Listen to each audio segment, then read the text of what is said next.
ากกดติดข่าวบ้านเลยเด้อฝากกดไลค์แชร์กดติดตามเลยอย่าลืมกดกระดิ่งนำให้พวกเขาเด้อ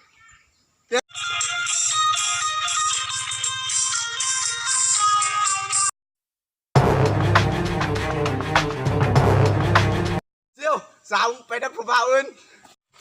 มึงคือบ้านนี่มึงไปเสืองไปเมืองฉัน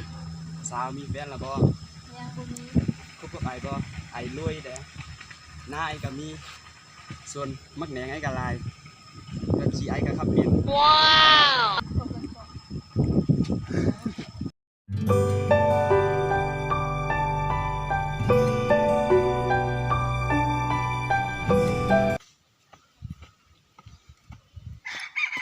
เราคือจังซี่กับอาย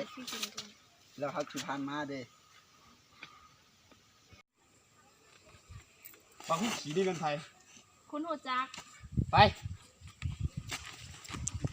ไทยยิ้มไปกับมาเซียว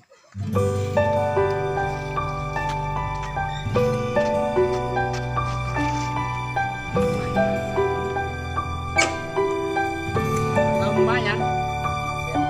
มีแฟนไหมเอากูเช่าเงินให้มึงเอาพันกีเลิกยุ่งน้ำแฟนกูซะ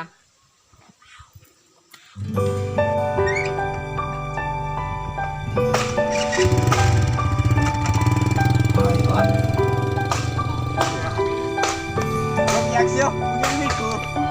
ยิงกันคืนทำไมก็ตายแล้วเซียว